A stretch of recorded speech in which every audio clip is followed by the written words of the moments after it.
ఎన్డీఏలోకి తెలుగుదేశంతో పాటు శిరోమణి అకాలీదళ్, బిజు జనతాదళ్ కూడా చేరబోతున్నాయి. శిరోమణి అకాలీదళ్ వాస్తవానికి చాలా ఏళ్ళు బీజేపీకి మిత్రపక్షం, ఎన్డీఏలో భాగస్వామి. వ్యవసాయ చట్టాల నేపథ్యంలో పంజాబ్ రైతాంగం బాగా వ్యతిరేకత ఉండడంతో తమకు నష్టం జరుగుతుందని భావించి వ్యవసాయ చట్టాలను నిరసిస్తూ అకాలీదళ్ మంత్రులు ఎన్డీఏ నుంచి మోడీ ప్రభుత్వం నుంచి బయటకు వచ్చారు. మళ్ళీ ఇప్పుడు అకాలీదళ్ బీజేపీతో కలవటానికి సిద్ధపడుతోంది. ఎందుకంటే అకాలీదళ్ బలహీనపడింది, పంజాబ్లో బీజేపీకి బలం లేదు. ఈ రెండు పార్టీలు కలిస్తేనే అక్కడ ఆమ్ ఆద్మీ పార్టీని ఎదుర్కోగలదు అని అంచనాకు వచ్చాయి. ఇక బిజు జనతాదళ్ కలవడం చాలా ఆసక్తికరమైన పరిణామం. బిజు జనతాదళ్ కలుస్తాయన్న ఊహాగానాలు వస్తున్నాయి. ఎందుకంటే 1998 నుంచి 2009 వరకు బిజు జనతాదళ్ బీజేపీకి మిత్రపక్షమే, ఎన్డీఏలో భాగస్వామి. 2009 ఎన్నికలకు ముందు సీట్ల సర్దుబాటులో వచ్చిన విభేదాల వల్ల బీజేపీ, బీజేడీ దూరమయ్యాయి. ఆ తర్వాత ఒరిస్సాలో త్రిముఖ పోరు ఉంటూ వచ్చింది. బిజు జనతాదళ్, కాంగ్రెస్, భారతీయ జనతా పార్టీ వరకు. వాస్తవానికి 2014 తర్వాత మోడీ ప్రభుత్వానికి అనేక అంశాల్లో బిజు జనతాదళ్ అప్రకటిత మిత్రపక్షంగా ఉంటూ వచ్చింది. ఆంధ్రప్రదేశ్లో వైఎస్ఆర్ కాంగ్రెస్ ఎంపీలు, ఒరిస్సా నుంచి వచ్చిన బిజు జనతాదళ్ ఎంపీలు ఎన్డీఏలో లేకపోయినా ఎన్డీఏకు అనుకూలంగా ఓటు వేస్తూ వచ్చారు. 2019 తర్వాత అయితే తెలుగుదేశం వాళ్ళు కూడా అదే పనిచేశారు. 2014 to 2018 అదే చేశారు. మధ్యలో ఒక 1 year టీడీపీ, వైసీపీ వాళ్ళు బీజేపీకి వ్యతిరేకంగా ఓటేశారు. కానీ ఈ 10 ఏళ్ళలో అత్యధికంగా టీడీపీ, వైసీపీ, బిజు జనతాదళ్ ఈ పార్టీలన్నీ ఓటు వేస్తూ వచ్చాయి. అఫ్కోర్స్ టీడీపీ కొంతకాలం ఎన్డీఏలో ఉంది, కానీ వైసీపీ, బిజు జనతాదళ్ ఏనాడు ఎన్డీఏలో లేకపోయినా ఎన్డీఏకి అనుకూలంగా ఉంటూ వచ్చాయి. ఇప్పుడు మరి బిజు జనతాదళ్ ఎన్డీఏలో ఎందుకు చేరుతోంది?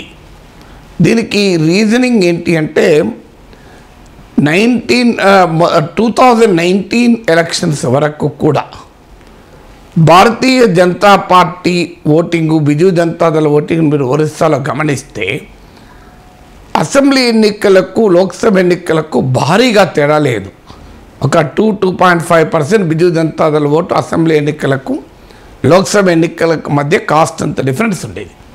కానీ 2019లో ఏమైందంటే అసెంబ్లీ ఎన్నికల్లో మంచి విజయాలు సాధించింది బిజు జనతాదళ్. 2014లో 117 ఎమ్మెల్యే సీట్లు గెలుచుకుంటే 2019లో 112 ఎమ్మెల్యే సీట్లు గెలుచుకుంది. బీజేపీ 23 సీట్లు గెలుచుకుంది, కాంగ్రెస్ 9 సీట్లు గెలుచుకుంది.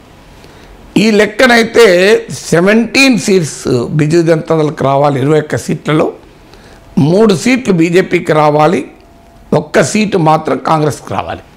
ఎందుకంటే అసెంబ్లీ ఎన్నికల ఓటింగ్ ప్యాటర్న్ బట్టి చూస్తే 17 లోక్సభ సీట్లు బిజు జనతాదళ్ గెలవాలి. కానీ 2019 లోక్సభ ఎలక్షన్స్ అంటే అసెంబ్లీ ఎలక్షన్స్తో పాటు ఒకేసారి జరుగుతాయి కూడా.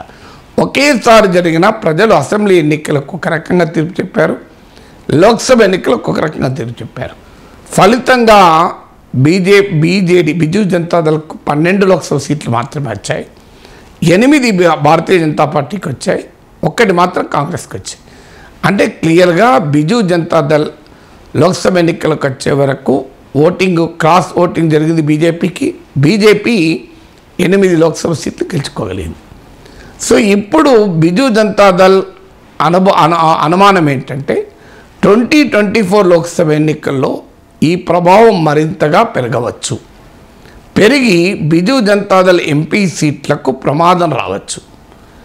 లేదు, ఈ ప్రభావమే అసెంబ్లీ ఎన్నికలకు కూడా విస్తరిస్తే మరింత ఛాలెంజింగ్గా ఉండవచ్చు. అందువల్ల బీజేపీతో పొత్తు పెట్టుకోవడం వల్ల తన బలాన్ని నిలుపుకునే అవకాశం ఉంటుంది అన్నది బిజు జనతాదళ్ రాజకీయ వ్యూహం. ఎందుకంటే ఎన్నికల తర్వాత బీజేపీతో అవగాహన కుదరడం కన్నా ఎన్నికలకు ముందు కుదరడం మేలు అనే అభిప్రాయాలు ఉన్నారు. ఎందుకంటే గతంలో లాగా బిజు జనతాదళ్ అవసరం బీజేపీకి ఇక ఉండకపోవచ్చు. ఎందుకంటే రాజ్యసభలో బిజు జనతాదళ్, వైఎస్ఆర్ కాంగ్రెస్ల మద్దతు బీజేపీకి చాలా కీలకంగా ఈ 10 ఏళ్ళు ఉండి వచ్చింది.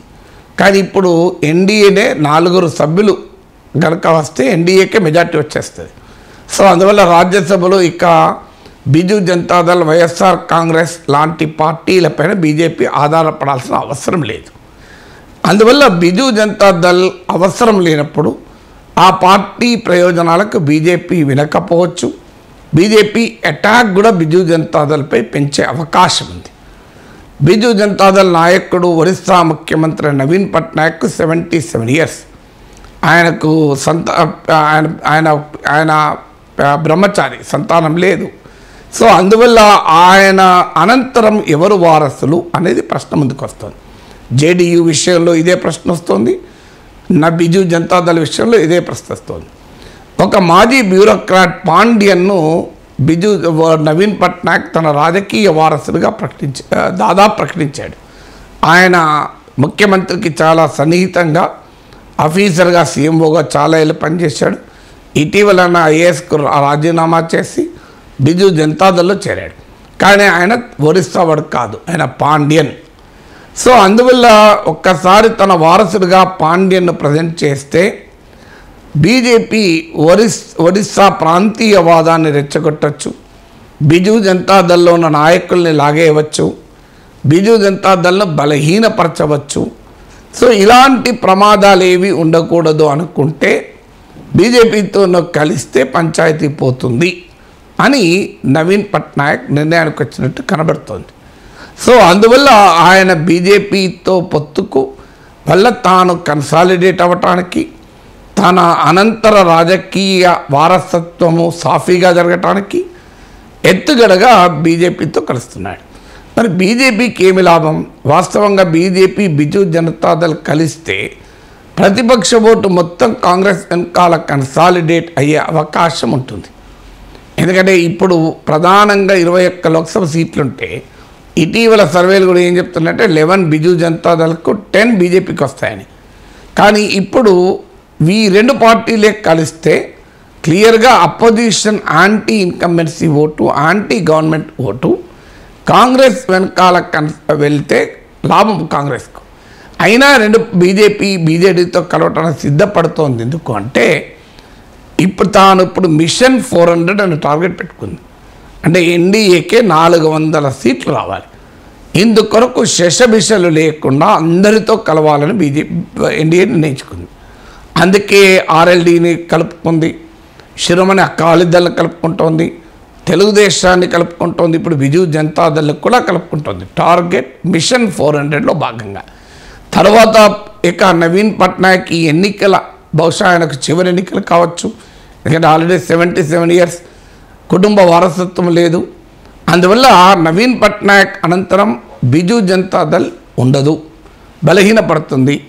అందువల్ల మిత్రపక్షంగా తన కౌగిల్లోనే ఉంచుకొని ఆ బిజు జనతాదళ్లో పోస్ట్ నవీన్ పట్నాయక్ దెబ్బతీయవచ్చు అన్నది బీజేపీ లక్ష్యం.